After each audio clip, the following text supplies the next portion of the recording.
Well,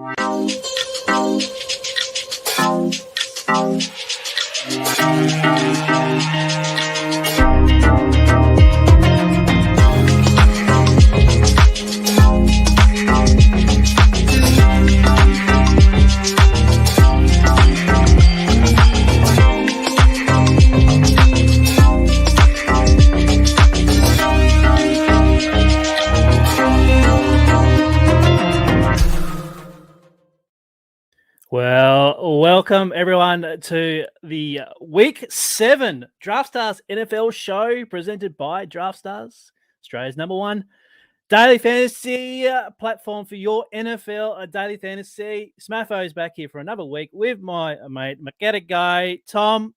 Mate, welcome back. How'd you go all last week? I saw a little green circle on the top 10 of the leaderboard there, but how'd it go? Yes, Smatho, thanks for having me. I got one snuck up there late with the overtime Dallas stack. Otherwise pretty middling week, I'll call it. Yes, I had 3 entries last week for 1 for 3, so better than zero last week. But thanks for all the viewers for tuning in this week. Make sure you give us a bit of a like on the platform that you're watching on this week. Now, before we get into week 7, we always look back at last week's winner, and let's check out Willie Wilkie's entry there, who cracked the 200. Actually had an easy win in the end, winning by around 10 fantasy points there. Matthew Stafford, classic stat with Cooper Kupp, bringing it back with Devontae Booker, who was a late in for Saquon Barkley. Travis Kelce, AJ Green, and then obviously Kendrick Bourne, who had absolutely done nothing all game last week for the Patriots, and then rattled off a 75-yard touchdown. That would have been a sweet way to win the $3,900 first prize last week there, Tom. Yeah, that mini Patriots-Cowboys stack really came home late with Bourne and CeeDee Lamb both scored long touchdowns right at the end of the game. So that would have been a bit of a rush there for Willie Workey. And pretty much I would say just stayed away from Kareem Hunt, which ended up being the big decision last week. I think he got up to like 60%, did he? He got up to 57, yeah. 57 and then got injured, so that was a good one to avoid in the end. Now, looking at the chalk last week, it wasn't actually too bad in terms of fantasy numbers. Also, Kareem Hunt getting injured at 10 points was a bit of a setback, but the players that we did say to have a look at, Patrick, Herbert, Hill, Kupp, Kelce, I mean, they did fine in the end. I think you just had to find other pieces in your lineups to separate from the rest of the field. Yeah, exactly. None of them really sunk any lineups. Tim Patrick, and I think he was on like 11.5 at halftime. Really thought I was on a good thing there, but it didn't pan out too well in the end. Other than Kareem Hunt, the chalk was pretty good. No, I have to give myself a little bit of a little shout out because I did say I'd got 1 out of 3 last week, and I talked up that little Minnesota little stack, and look at that. Adam Thielen, Kirk Cousins gave me 60 points here, and look at the percentage. 1%. Like, what are you doing, guys? Get on board. I say these players, they're okay. They don't suck. But that was a great play. 1% Thielen is criminal. Yeah, 1%. But obviously, I did have him with Kareem Hunt and all the other stuff. So, but hey, it cashed. So, but speaking of cash, Willie Workey, congratulations, mate. That is a great hit. Now let's talk about week 7. Now, again, it's more buys this week. So there's 6 games not available due to teams on buys. 4 a.m. start. So let me bring up the Draftstars graphic because we do have to plug their contests. Let's bring it up here. $40,000 prize pool. 4 a.m. start. $3,915 first prize. We've got 6 games early this time around. We actually got 4 games late, which is quite nice because it was a bit tedious last week only watching 3 games on Red Zone in that late window. So there we go. That's the $40,000 banner. Let's bring up the 10 games that you will be watching this week in week 7. Now, look at these numbers here, Tom. These are extraordinary spreads. We've got 3 games here at double digits. We've got the Cardinals there at minus 18.5 against the Texans, which is understandable. And then obviously the game totals. We've only got 2 games over 50 with a 50.5 for the Rams and the Lions, and then a mega 57.5 between the Chiefs and the Titans. So before we get stuck in the fantasy plays, let's have a look at the board here. What are you looking at fantasy-wise? And then obviously a sneaky bet for our viewers as well. Yeah, it's interesting, all those big spreads in kind of lowish total games, or middling total anyway. It means it's pretty hard to think about bringbacks with the underdog struggling to keep up. But I don't know. I guess if you think the Bears or the Lions can keep up in those games, there could be some good little game stacks to get involved in there. Otherwise, yeah, pretty hard to get away from how chalky the Chiefs will be. That's no different to most weeks. And the Titans on the bringback, obviously. Yeah, look, obviously we have to consider the Chiefs and Titans for fantasy players if this match does go to script. But yeah, as you said, it's tough. As I said, you might have to get the mindset of not do your bringbacks this week. You know, if I do Kyler Murray with Devondre Hopkins and well, who do you play from the Texans? Oh yeah, I can play Cooks, but I know it just doesn't feel right. So yeah, those large totals. Look, there could be some close games, and that could propel you up the leaderboard. But take note of the spreads this week. Now, your bet this week. What are you looking at this week for week 7? Yeah, I'm going to go with the Eagles at $2.30. I saw them. I don't know. I guess I have a little bit of faith in Jalen Hurts, and I just think the situation at the Raiders with the new coaching setup, there's going to be some bumps in the road at some point. So take that game this week. All right. Well, I'm going to be taking the Panthers at the spread there at -3. I think the Giants are still banged up. No Barkley. Half the receivers are still cooked. Surely Darnold gets back into a game that more suits his style. So -3 for the Panthers for me this week. All right, Tom, let's have a look at the injuries for week 7. This was updated a couple of hours ago. Not too bad here. McCaffrey, Latavius Murray, Saquon Barkley are your main running backs are out for this slate. Wide receivers include Antonio Brown, Kenny Golladay, Kadarius Toney, Sammy Watkins, Curtis Samuel, and Chester Rogers. The questionable tags, and the majority of these are actually looking okay. So DeAndre Swift, Gibson, McNeils, Julio Jones, Sterling Shepard, Allen Robinson, Devontae Parker, Darius Slayton, TJ Hawkinson. Now, Darren Waller is an interesting one. He appeared on the injury report overnight after a setback at training. Evan Ingram and OJ Howard. So, set us up this slate here, Tom. 10 games, large spreads, a few injuries that we'll probably need to monitor, but not so much. So, how are we going to go about this one this week? Yeah, I wouldn't say there's too many important injuries. Obviously, the Giants are just a mess with Barkley, Golladay, Toney out, and then Shepard and Ingram questionable. That could open up some opportunities, but I would say just steer clear of the Giants at the moment for the most part. Maybe Devontae Booker at minimum price. And Antonio Brown is out and Gronkowski is still out, so maybe the Bucs are a bit more concentrated this week, which could open up some areas to attack there. All right, well, let's get stuck into the slate then. So, week 7, let me bring up the Draftstars lobby. There it is, the $40,000 contest ready to go. 4 a.m. start if you're on the Australian Eastern Seaboard. And as always, we'll go through position by position, and we start here at quarterback. As the theme of our shows here, Tom, we've got our dual threat premium studs at the top of the board with Kyler Murray at 17.5, Patrick Mahomes at 17,060, and then Lamar Jackson at 16,190. And then there's a drop off to what we call the pocket passes. The guys that who just simply throw the ball. Apart from Jalen Hurts, he's at 14,340. But what we'll do, we'll start at the top of the 3 of the board at the moment. I'm pretty keen on one of these guys. Who are you thinking this week that I should be put my eggs in the basket? Well, I've written up Lamar Jackson. Yeah, they have managed to slide that pricing up a little bit higher than usual this week, which is good to see. Obviously, Mahomes is always going to get a lot of attention. I just feel like Jackson kind of has the real premium ceiling at a slight discount to the other two.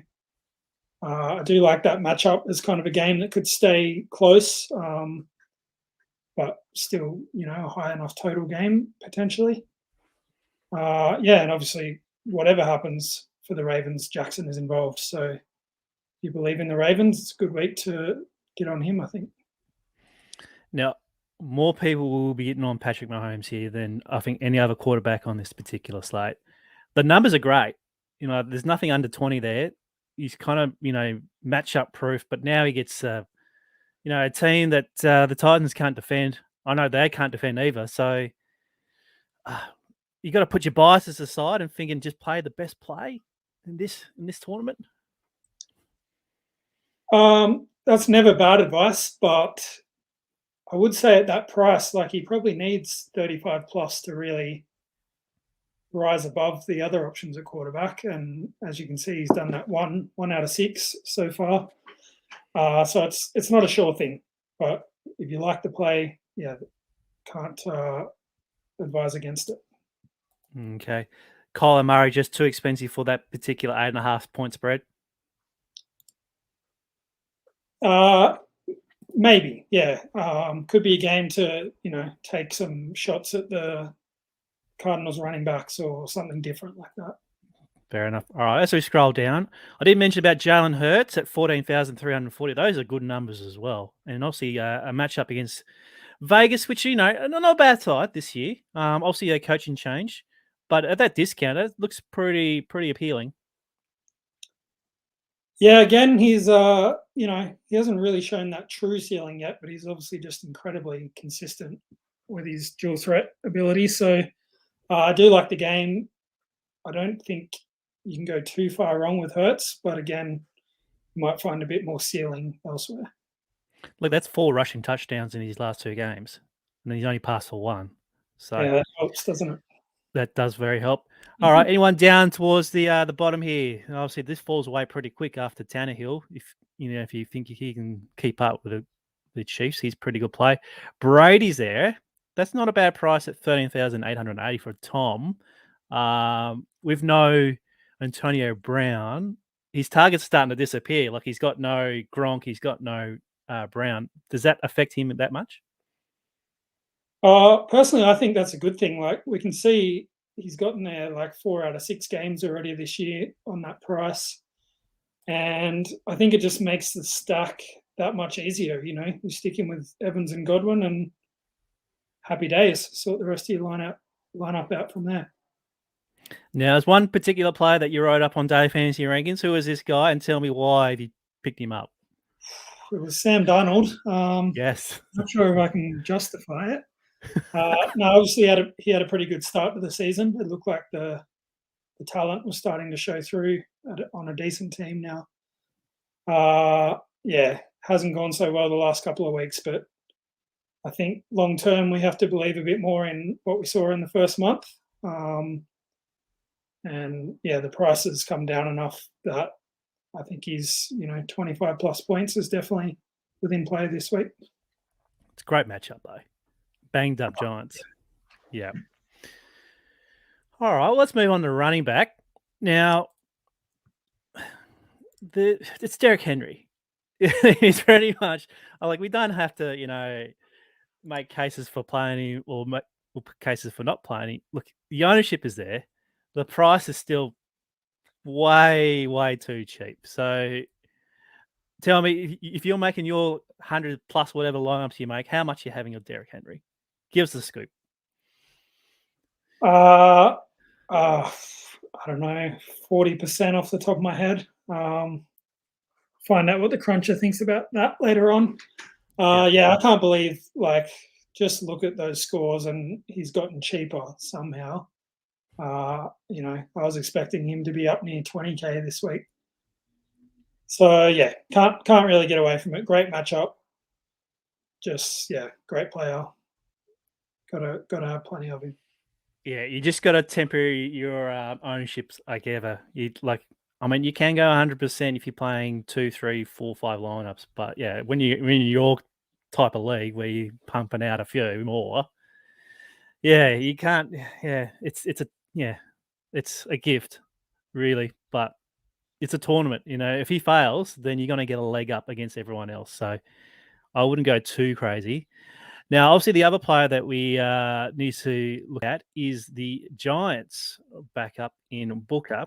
Now, he ended up being in the optimal lineup last week at the min price. Only a little 10 points there, but with Barkley still out again, what are the chances of Booker here appearing in a few lineups? Yeah, he'll be in a lot of lineups. That 20.8 is enough to just say, all right, there is enough ceiling there at minimum price.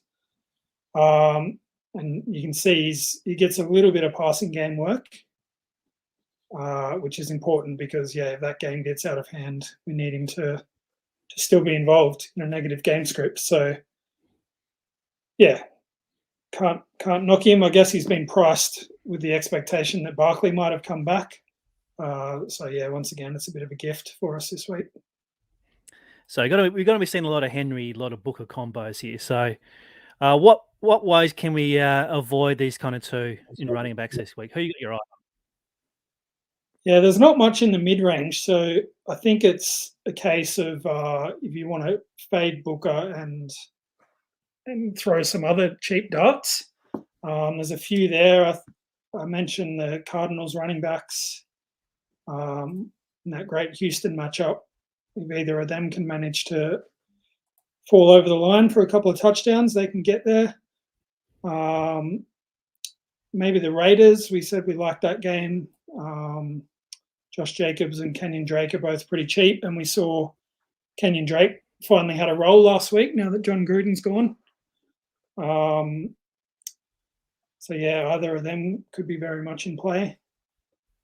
And yeah, there's a few others like the Patriots running backs, JD McKissick maybe. They're all kind of doing enough and in a good enough matchup that we can consider those as alternatives to Super Chalk Booker. Fair enough.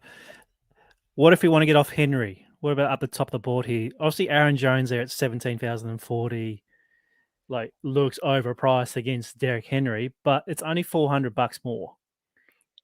If you put him head to head, sure, Henry wins out most times than not. But Washington haven't been the best defense this year.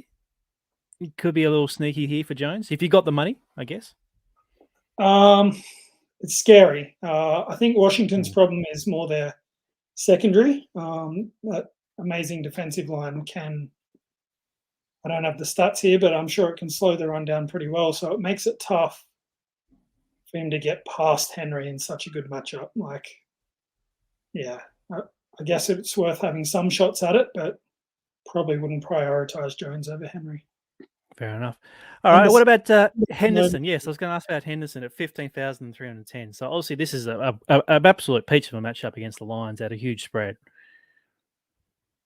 Yeah, and trended towards showing some ceiling last week, as we said we hoped he might. But still, 15,000 for a guy who's never shown anything like 30 plus ceiling potential. Yeah, it's going to be pretty hard for me to get there on that one. Okay. Anyone else in this particular range? I mean, Lenny Fournette's now been priced up to 14K. Swift's always under a questionable tag. Cordell Patterson could be a goer here at 11,230. Yeah, I don't mind that call, actually. I think that role is continuing with the pass catching and the running back work. So, and Miami, I think we said last week about Jonathan Taylor or the week before, Miami's a team to target with running backs and just a team to target in general at the moment. So that's a pretty good call. Yeah, fresh off a bye too. Look at those catches he took against the Jets in London. So they're just money if he can continue doing that. One that I'm going to chuck in my pool this week is Chuba Hubbard. The Panthers are starting to lose running backs left, right, and center. There's not only two left apparently. So surely he gets more involved. McCaffrey's still out. Hopefully, he can catch more balls than last week. Look, he's got a potential 20-plus game in him at 11,000. That's not too bad, but in the end, I think we should have just said Henry and Booker and move on. Yeah, maybe Henry and someone. We'll put it that way. Henry and someone. All right, let's move on to wide receiver. Now, obviously, Chiefs options are going to be good here. I think Tyreek Hill, again, you have to monitor before the game to start because he's been having that lingering injuries. I think that quad that you said a couple of weeks ago is still hanging about. So that brings in Macaulay Hardman at 8,970. He's been getting a few targets the last 2 weeks. So actually got 9 balls against the Bills, 4 against Washington. That's a very good price in this particular matchup. It is, yeah. Probably dependent on Hill being out. I don't really want to play him if Hill is active. Yeah, he's a little bit too thin. Yeah, but definitely if Hill's out, we can almost lock him in. Let's go back to Tom Brady's Bucks. We talked about how Brown's out. So if you were to choose one between Godwin and Evans, do you have a lean against these two? I think I slightly prefer Godwin just because, we haven't seen it for a few weeks. It's kind of like the situation with what we saw with Robert Woods, had a few quiet weeks, and then they just threw him 15 balls or whatever it was. Kind of a perfect situation for Brady to take care of that and look after his kind of main volume receiver. But yeah, obviously Evans has a massive ceiling, so they're both great plays, I think. They're both great plays. Tennessee, obviously they're going to be in the matchup probably chasing the game if the Chiefs get up on top early. So they're actually getting their guys back. So AJ Brown returned last week, 16 points there at 13,000. Obviously, Julio Jones is under the questionable tag. I don't think I'll be piling into him. Any love for the Titans there? I'm only considering AJ Brown. Yeah, I find it very hard not to play him pretty heavily most weeks. So obviously in a good matchup has to be considered, but things haven't been going too well there at the Titans so far this year. So definitely need to temper expectations a bit. Yeah, look, if Jones does ultimately get ruled out, not sure if it will, Respo Kikine actually came onto the field last week and caught a few balls in a particular drive that showed that, if there are some injury concerns, that he is the next guy up. So if we get injury news about Jones, at $6,000, it's worth a dart in that particular game space there. Now, also a dart, you've written up about our mate Jamison Crowder on the Jets.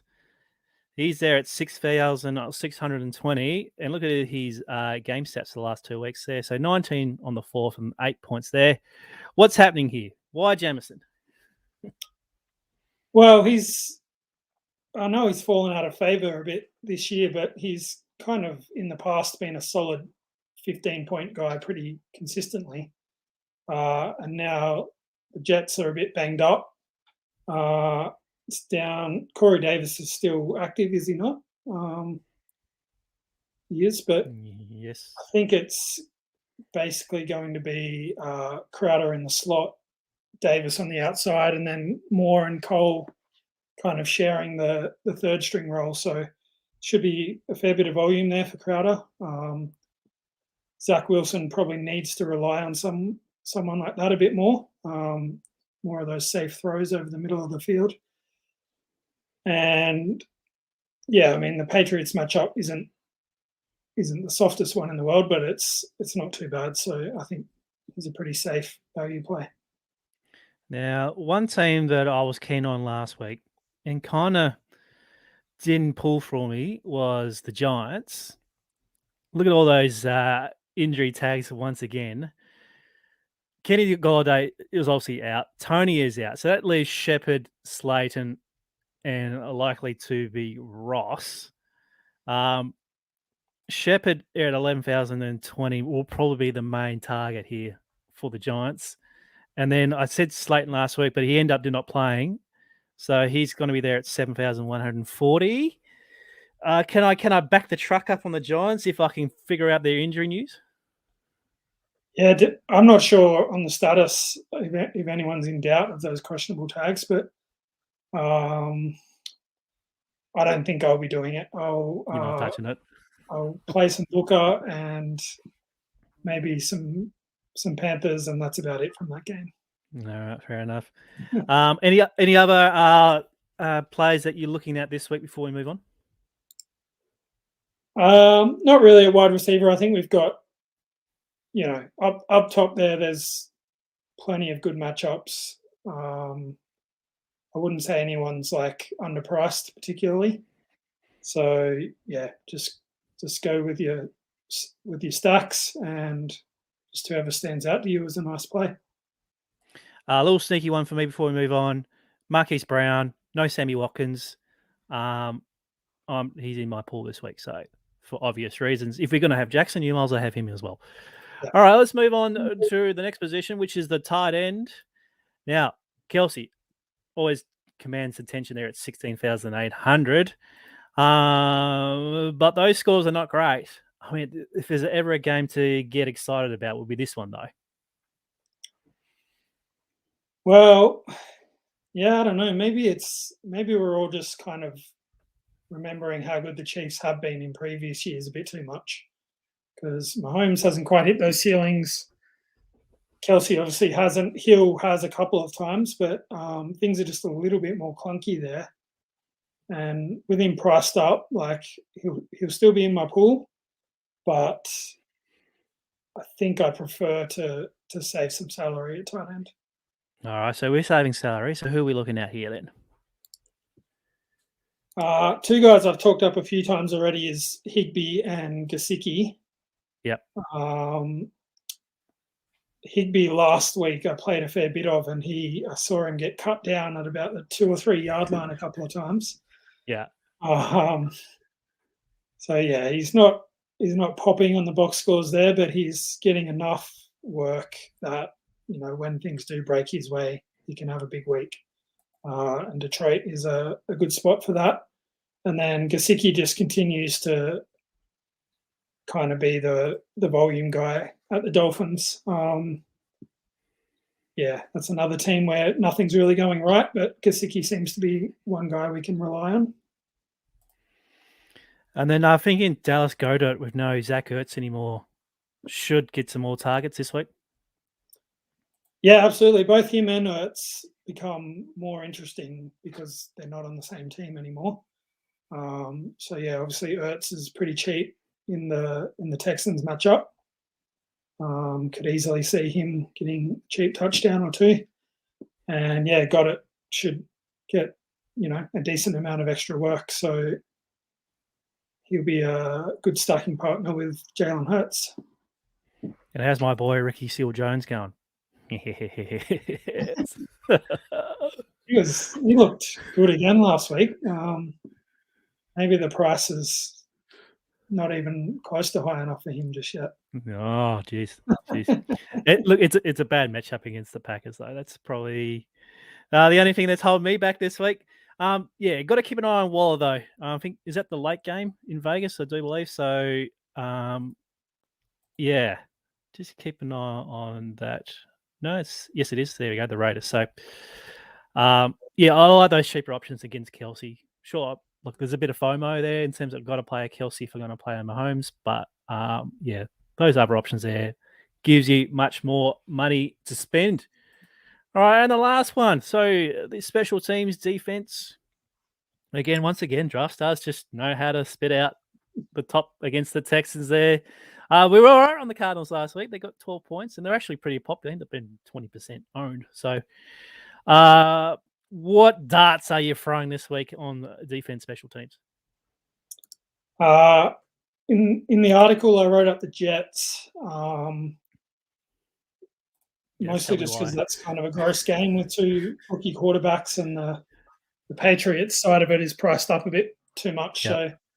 So Yeah, but yeah, top score of 7 isn't too exciting, is it? No. Yeah, there's not many others that I love. I think that maybe the Dolphins-Falcons game could give us something. Dusty old Matt Ryan or, Tua, who hasn't shown us too much to get excited about just yet. But yeah, once again, geez, top score of 5. So I'm really picking the good DSTs this week. I'm with you there. Like, there's not many other, maybe the Rams, if they can really get on a roll against Detroit, great defense. But 7,730 feels like I'm trying to be saving money down here. But, yeah, I'm not really hot takes on this one this week. I would say that, we've got some kind of cheaper quarterbacks we can play. And if we stay away from Kelsey, there's probably enough salary there to jam in Henry and to pay up for a defense. So I don't think that's impossible this week. We have banged on about the Giants situation a bit. I do always like to play a defense against Daniel Jones. So, might be a week just to gang up on them and stay away from Booker. Okay. All right, so that's position by position for week 7 on Draftstars. So as we go, as always, let me get into the party pool.